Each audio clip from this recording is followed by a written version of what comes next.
А что вы такие грустные? Давайте. Здравствуйте, дорогие ребята! Мы рады приветствовать вас на нашей конференции SingStage 2018 год. Эта конференция у нас проходит впервые, но она будет набирать обороты с каждым годом.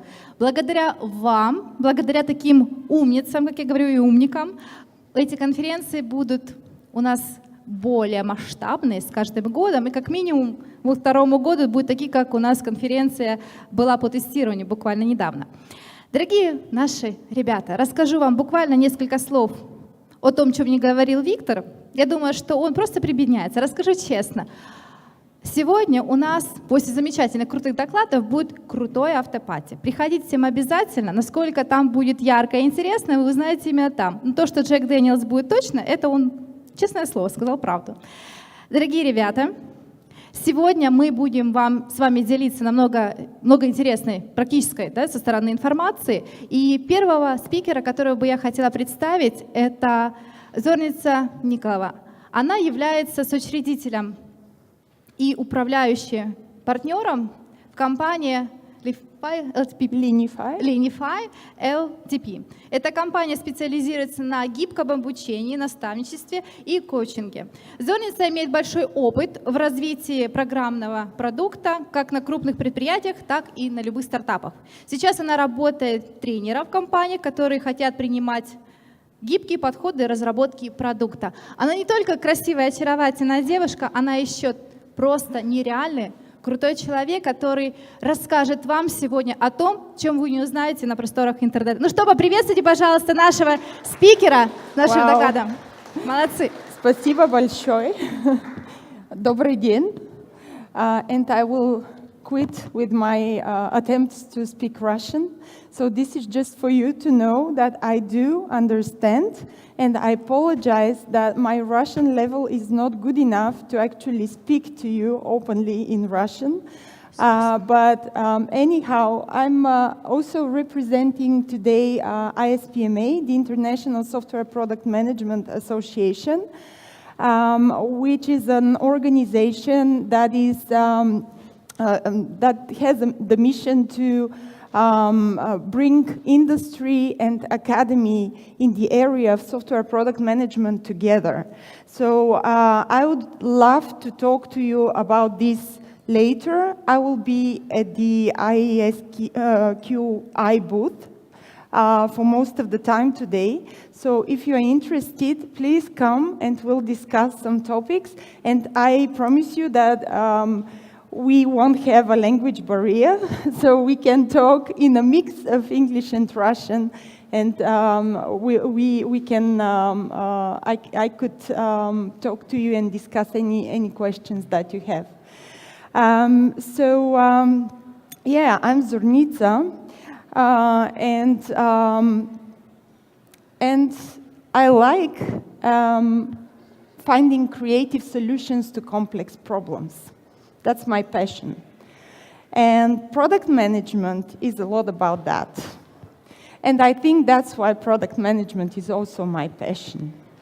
So I've been doing this for more than 10 years. And today I want to talk about product managers. Their hard part and their soft part, right? Product managers are often referred to as the mini CEO of the product. Many people like that. Some people dislike that.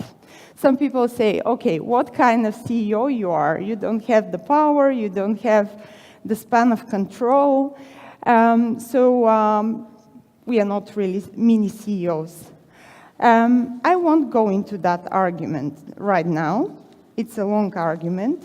But what I definitely find in common between CEOs and product managers is that we both need to be leaders.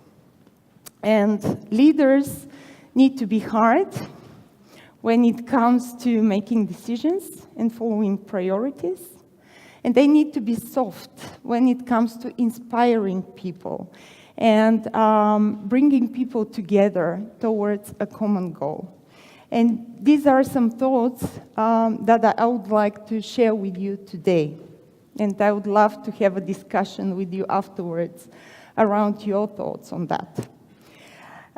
So for this talk, I actually got inspired by a book called Product Mastery by Jeff Watts. Anybody read the book?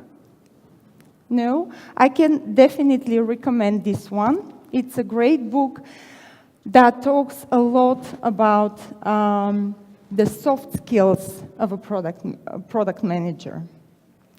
And in that book, Jeff Watts talks about the driven product manager. Driven is an acronym that comes from decisive, ruthless, informed, versatile, empowered, and negotiable. And these are the qualities that make up a great product manager. So let's take a look at what those mean in some more detail. So today I want to talk about myself. Let me introduce you to Kelly, the product manager. By the way, do we have a product manager called Kelly today? Whew. Sorry? No? Okay. Okay, I was very careful picking the name because I was afraid of some GDPR issues. Everybody's crazy about that. So I'm happy there is no Kelly today, so I can talk freely. So actually, Kelly is my persona that represents some behaviors I have seen in great product managers I have worked with. So let's take a look at one day of Kelly's professional life. So let me take you to some background about Kelly. Kelly is 38 years old, and she has been doing product management for more than 10 years now. And she's a great professional. She has a lot of business savvy in her domain. She knows the business, she knows the customers, she knows the users, and she's also following technological trends because she works in the digital area. But besides all that business knowledge, this is not the only thing that makes her a great product owner.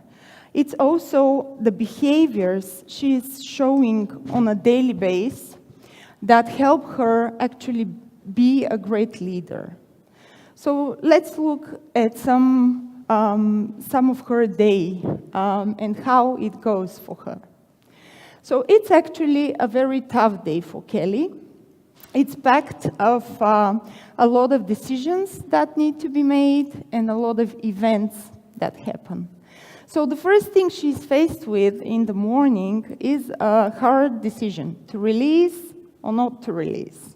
She's working on a first version of a product that is very strategic for the company.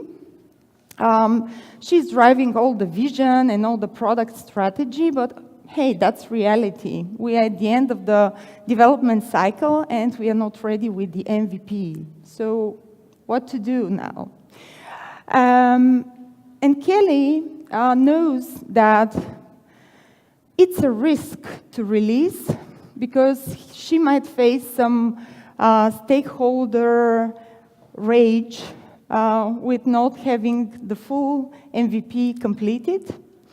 But she also knows it's even more risky to not release and continue development without having the feedback from the stakeholders, from her customers. And she goes for releasing. Now, making decisions like this is not taking blind risks, right? Real options theory, for those of you who might have heard of it, it's a concept coming from finance, but it's also applied very much when it comes especially to agile. So real options theory teaches us that we should defer commitment, we should defer decisions until the last responsible moment. So really good decision makers actually focus on identifying options.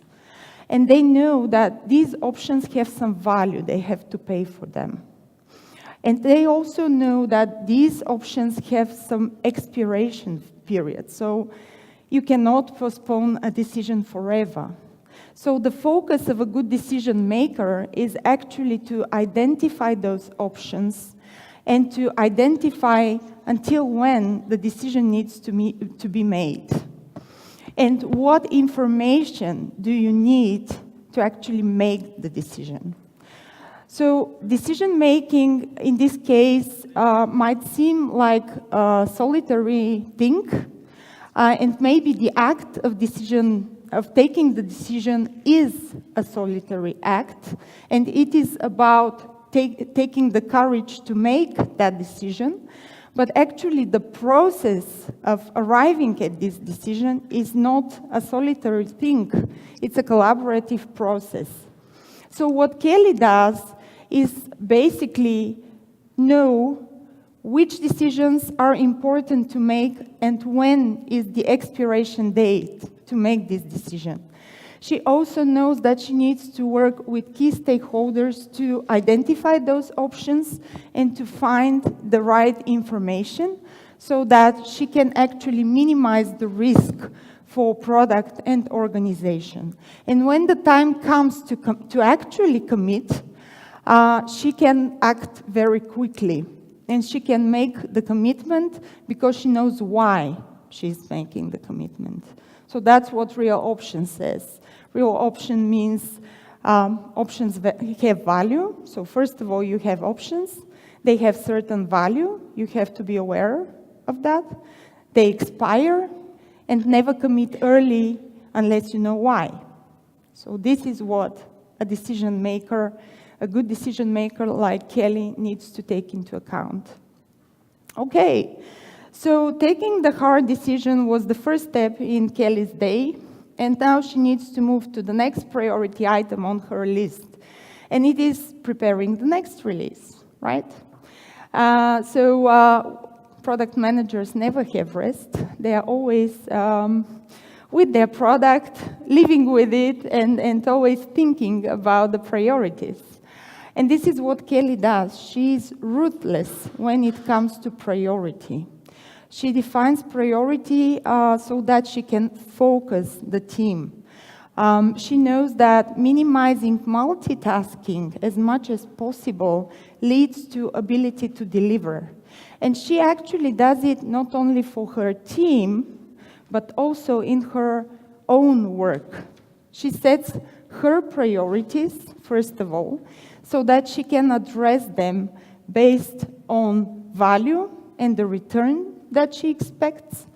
And she can define her clear focus, and also this transposes to the team later on, so that she can focus people on what is the most important. She also does it with a clear vision in her head, a roadmap that is clear for her, and she also makes it clear to her team and to her stakeholders, so that they're all aligned and they know what the focus is and why it is important.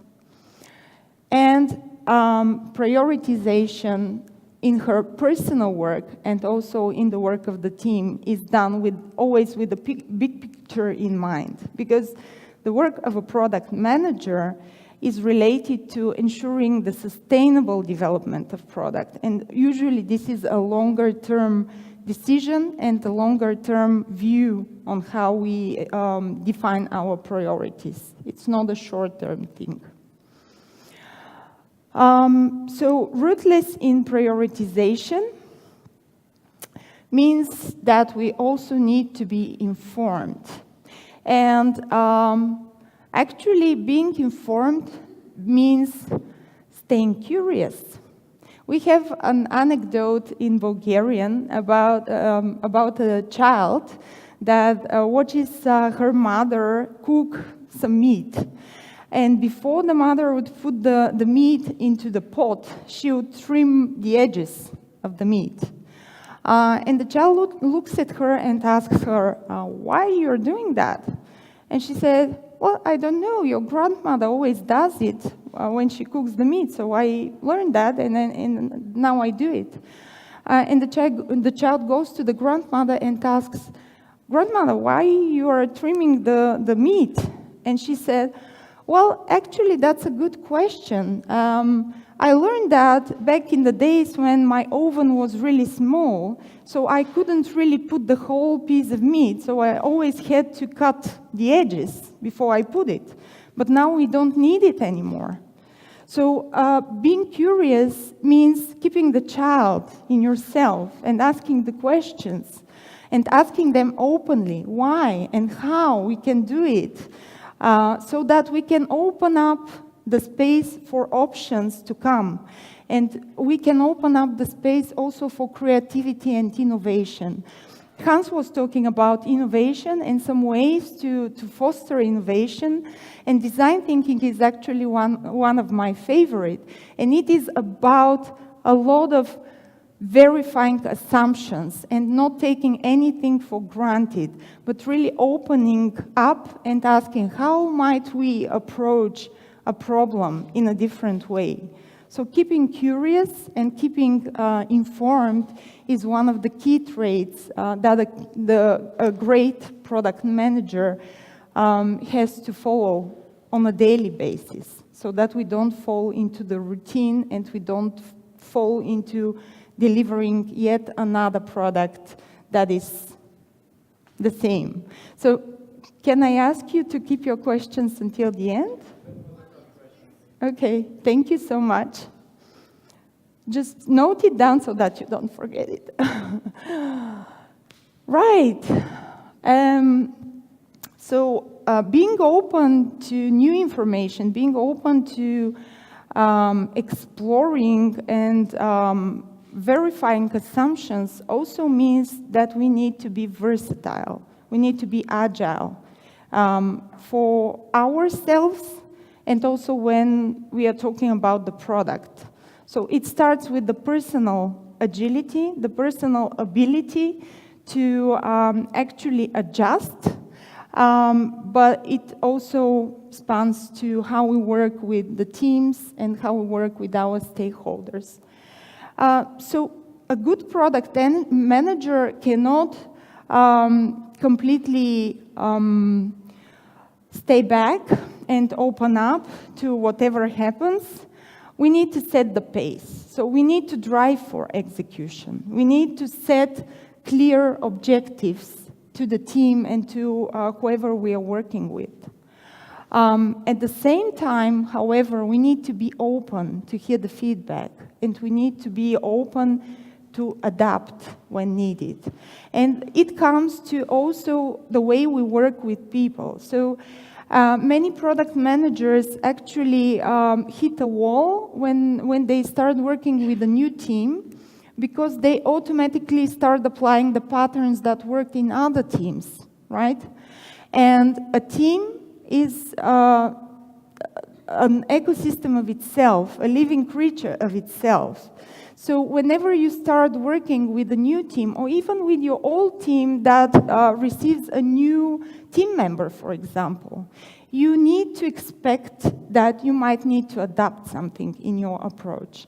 And it very much depends on where your team is with respect to its maturity. So some teams are actually very mature, and there you can apply more coaching approach. This is related to the concept of situational leadership. Maybe you know that concept. It talks about applying different approaches with respect to the knowledge that you have in the people you work with. So if the person is mature and knowledgeable, you might only need to give direction to those people. If, however, they are new and inexperienced, you might need to be much more directive and much more giving instructions. You cannot expect that people take on without really taking the time to teach them how to do it.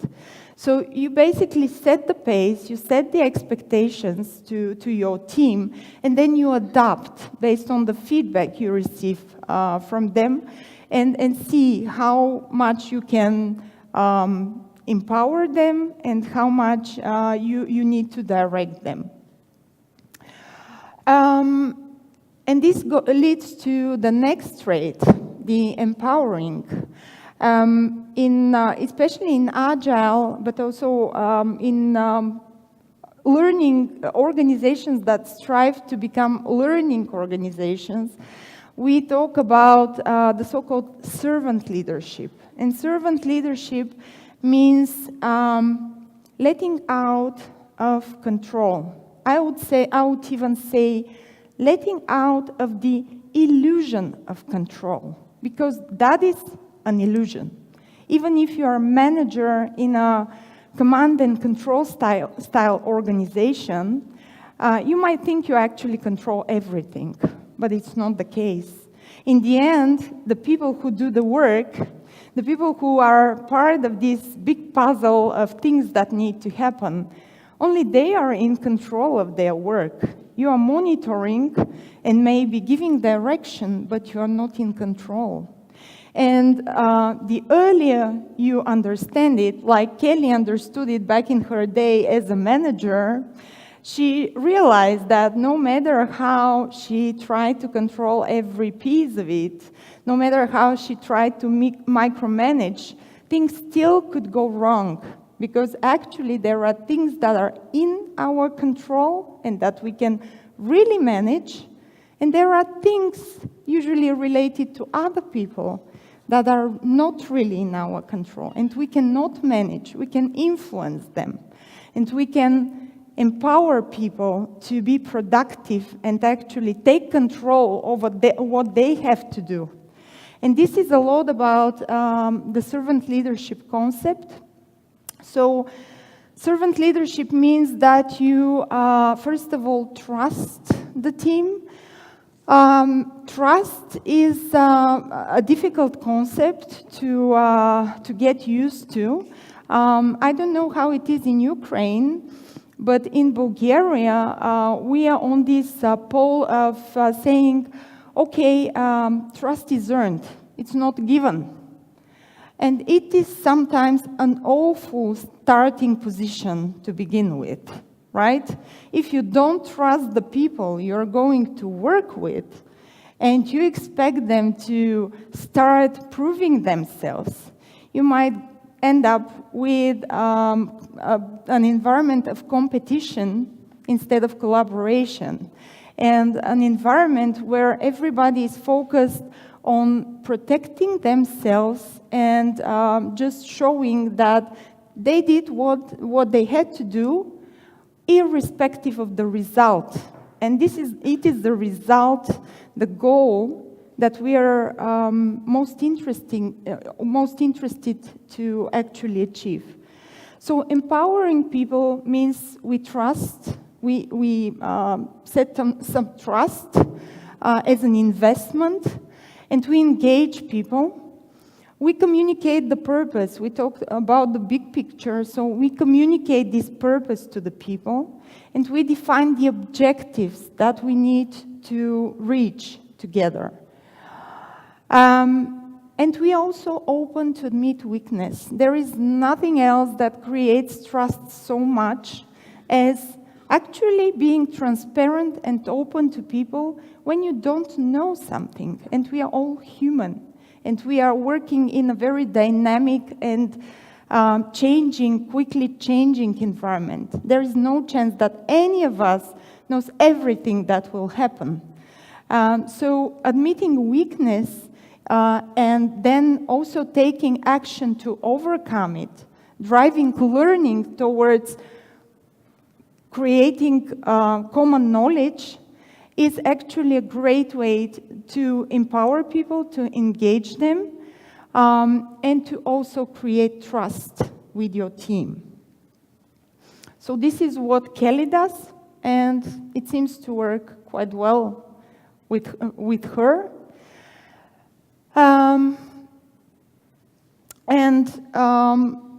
this is great when it comes to working with a team.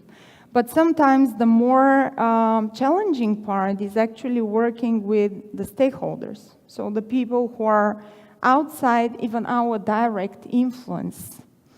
With the team, we have common goals, and we are part of the same organization normally, so it's kind of easier to arrive at a common model for working and empowering them. When it comes to stakeholders, it's often not that easy. And there we need to step into the shoes of a facilitator and negotiator who actually tries to bring all those different perspectives and points of view and wishes and desires into a streamline, into a common vision for how we want to achieve something. So being a good facilitator in this case means collaboratively defining how we want to make decisions together so that in the end we don't really have a compromise. Compromise is not a good thing, actually. Compromise means usually a lose-lose situation for both sides. Everybody has to step up from something they really desire.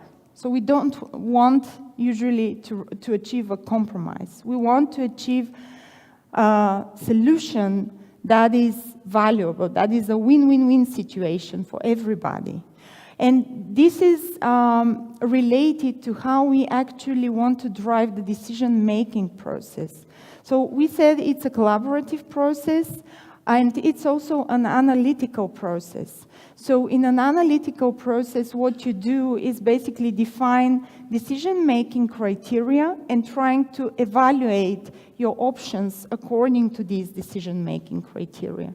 And this is the first step when facilitating a decision, to define which are those important criteria which are common for all of us in this negotiation round to comply with and to find a good solution against, and then evaluate against these decisions. It's also, sometimes we think that arriving at a decision means reaching a consensus. And consensus is a democratic concept which is extremely difficult to achieve, time-consuming and very demanding in terms of bringing all people to the same conclusion.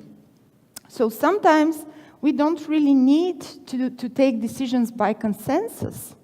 Sometimes taking decisions by consent is actually good enough and it serves our purposes. So what is the difference between consensus and consent? In consensus, we usually seek to reach the same, the approval of all people for the decision that we want to make. In consent, we are looking for objective arguments against a certain option. So for example, if I'm facilitating workshop with stakeholders where we need to go for a certain decision, if I'm seeking consensus, I would ask people to vote in favor, so in favor of the decision, and I will look for being able to collect the votes of everybody in the room. Well, if we are going for a consent decision, I would ask people, do you see any objective reason why this will not be a good decision? And this drives a completely different conversation then, because then people need to stand up. They need to bring arguments on the table that make the decision absolutely unacceptable by the group. And this is usually something that is much easier to achieve, especially when you're working in a bigger group of stakeholders. In this discussion, of course, as facilitators, we need to be empathic with the different viewpoints. So our stakeholders usually have problems to solve on their own, some problems that might even be very burning for them. So it's normal that they come with a desire to push their own solutions and push their own priorities. So showing empathy means we need to be aware, and we need to acknowledge those issues that they are bringing to the table. And we need to work together towards creating options that will actually help those people solve their issues. Maybe not in the first place, but prioritizing them in the second phase could also be a viable way to go. So we need to be open to communicate also our priorities as product managers, the roadmap that we are creating, the big vision. As with internal team members, it's very important to keep also the stakeholders aligned with our big vision, because this is also important input for them when they plan for their own visions in their own environment. And we should also remember that a negotiation, the exit of a negotiation could also be a no. That's maybe the last step to take in some occasions, but it is also an option to go if we cannot reach a meaningful solution that will bring value both to us as an organization, as a product manager, and to the stakeholders. So it's better to say no early rather than keep stakeholders on the bay and making them wait for a long time before they actually get the feedback from us. So we looked at what driven means, and I offered my interpretation. It might not be exactly the same as what you would read in the book of Jeff Watts. So if you read it, it would be great to actually see the different views on that. And now I can invite you to actually reflect for yourself, for those of you who are product managers or maybe striving to become ones, how this whole concept applies to you. And you might want to use this little tool that I love when coaching people. It's called the coaching wheels, and I've pointed you to an electronic version that you can use. It's actually a tool that you can use in a variety of ways, also when working with your peers or your team members if you're a manager of people. So how it works is just you can mark the different aspects of the driven concept, and you can fill in the slices of the circle until the level where you think you are at the moment with respect to those skills. And then as a next step, you could think, where do I want to be? Where do I want to be in 3 years from now? What are the areas that I want to improve for myself?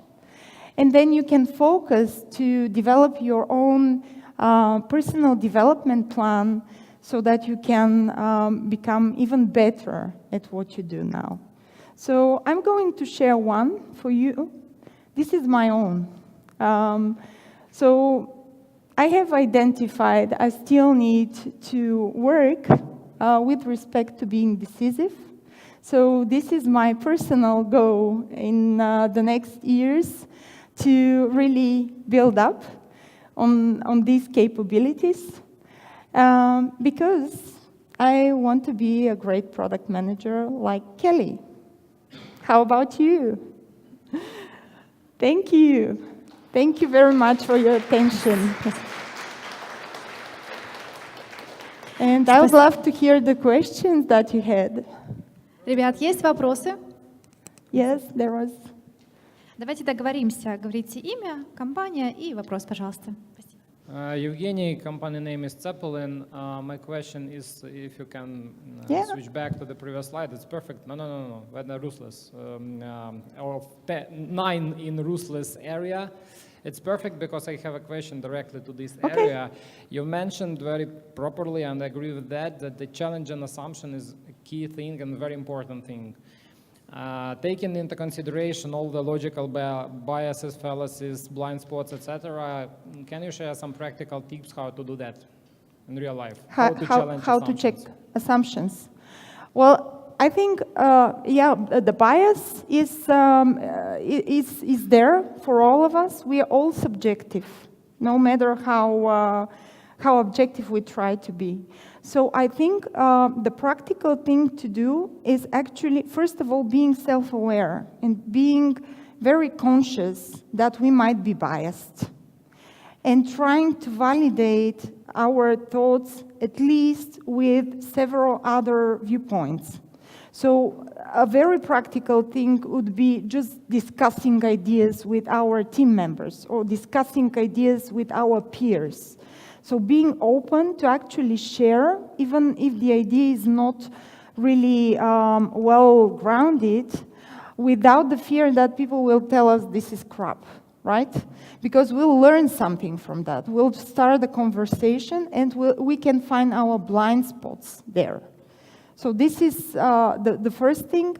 When it comes to product-related topics and validating assumptions, I think going back to the customer and the user is a very good way to actually discover such blind spots. So that's why all these methodologies like design thinking and lean startup, they talk about actually observing the user and making early checks with them.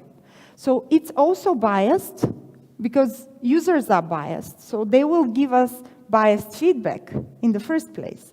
But they will tell us something different, and the other user will tell us something different.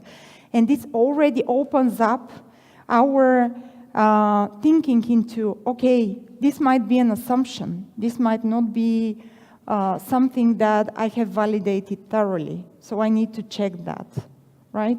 And there are some very good tools to actually structure this assumption and testing process. There is a tool called Test Card. If you look for that, you might find it on Google. So it's a tool by Strategizer. And they actually offer you a template where you can state, okay, this is my assumption, and this is how I want to test it. And I would be correct, I would prove my assumption if I reach this and these results with very measurable KPIs in the end. So I love this tool when, especially in the innovative processes where it's very important to actually not take our ideas for granted and to check most of them.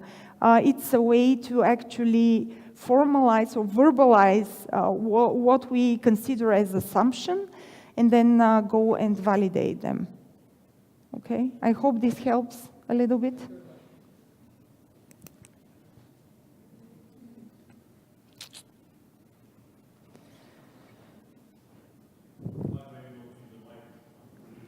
Okay. Okay, hi everyone. My name is Max, I'm from Trinetics. So I would like to discuss your statement about collaboratively defined decision-making criteria, yeah? So if you, as a product owner, know how to define decision-making better than people, for example, you know that consensus or consent, etc., yeah? What is the benefit of giving this option to people? I mean, they can persuade you or vote for some decision-making technique that is not effective for a particular project. Okay. So why giving them this benefit? Okay, so maybe that was not exactly clear. So when I refer to decision-making criteria, this means what is important to take into account when making the decision. So what aspects of the decision we need to discuss? What is our like pros and cons and the things we need to take into account into the decision-making process. And this is different to how we make the decision itself and what the process looks like. And this is the role of the facilitator actually, to choose the process that is appropriate in this case, yeah? So it's not really... Yeah. Okay, so for example, in my practice, I work with organizations like banks or telecoms. And what we have there very often is one IT department that is shared across different business units, right? And what happens is that all those business units come to the IT department with their specific goals and their specific priorities, right? And they throw it to the IT department and say, everything is important. You have to deliver. I don't care how. This is all important. We can't prioritize. My project is important, his project is important. So if you are the product manager on the IT side, what do you do about it? So one way is to drive your people crazy and make commitments, and in the end you fail with all, because we try to multitask and we try to deliver all projects in parallel.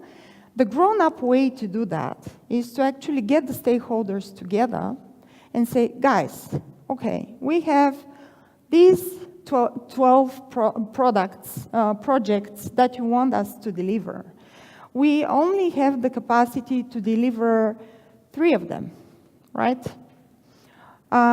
We need to make a decision. We need to make a decision which are the 3 most important ones, right? And we can't reach a consensus in this case, right? It's clear, you have your goals, you have your goals, you have your goals. But we are all part of the bigger picture, right? We are all part of this corporate strategy that in the end we have to fulfill. So in this session, when we prioritize, we want to hear real objective arguments as to how this or that project will or will not contribute to our corporate strategy. Because in the end, our bonuses and our salaries will come based on the success of that strategy, not based on the success of this or that project. And then you drive the conversation from there, and you start focusing people on really on the big goal without trying to actually reach a compromise or a consensus, which in this case would be simply impossible, right? Nobody will say, my personal goals are less important than your goals, but everybody can actually align around, okay, what's the best for the company given the constraints that we have at hand. So does it answer? Thank you.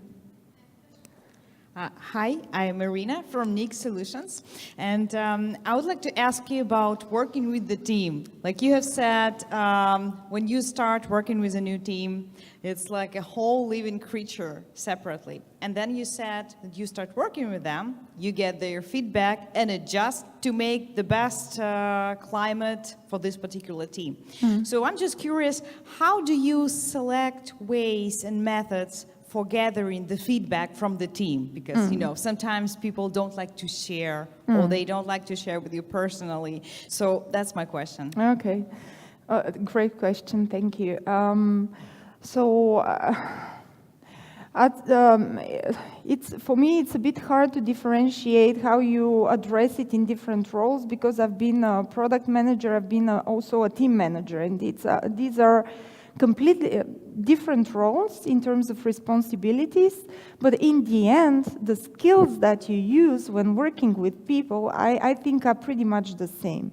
And I personally think the best way to actually get the feeling about the motivations of people, the motivators, so the team is a living creature, so it's an ecosystem, but it's composed of individuals. And in the end, the culture and the atmosphere in the team is formed by what all these individuals bring together and how they are focused on a common goal to become a team.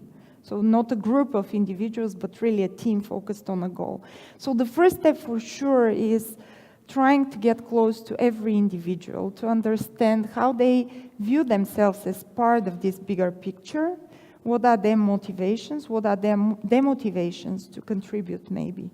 And trying to remove the demotivating factors in the first hand. Because, you know, you can't motivate people, you just can remove the demotivators, and you can influence them to look for the motivating factors in the environment.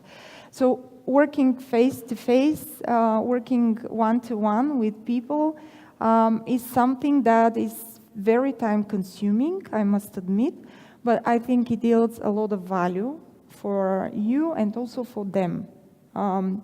And the other way would be, of course, also seeking feedback. It could be anonymous feedback.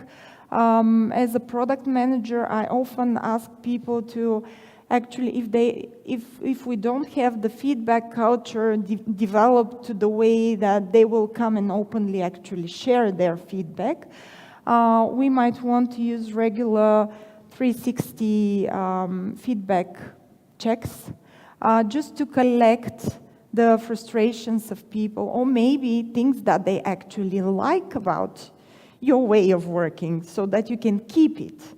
And I think combining these two methods can give you pretty much on an ongoing basis a feeling of how you work with the team, how effective you work with the team. And when you're starting to work with a new team, something that I find extremely helpful is setting up some kind of working agreements, like a team charter with the team, maybe in a small workshop, like 1-2 hours, where we can actually establish the basic expectations towards one another. So how I work, what is my typical style, and get the feedback from the team how they used to work until now, or how they want to work from the time starting now until we finish the project or whatever. So putting this very openly on the table from the start might reduce the missed expectations. And I think the most conflicts and frustration appears when there are some hidden expectations from both sides, and they are not clear, and we work with assumptions again. And actually doing that would clear out at least some of the assumptions and will help us to see where we are with the team and how to approach them. Спасибо большое за ответ. Ребята, давайте поблагодарим нашего спикера еще раз. Thank you. And here are my contacts also, so if you want to contact, I would love to contact with you. Напоминаю, что Зорница на сегодня с вами может пообщаться еще в коридоре, а также после доклада. И также напоминаю, что у нас есть приложение, в котором вы можете спикеру задать вопросы, получить ответы в неформальной обстановке, если вы боитесь вживую спросить. И скажу так, что мы начинаем готовиться к следующему докладу. Спасибо вам огромное. Спасибо. Спасибо.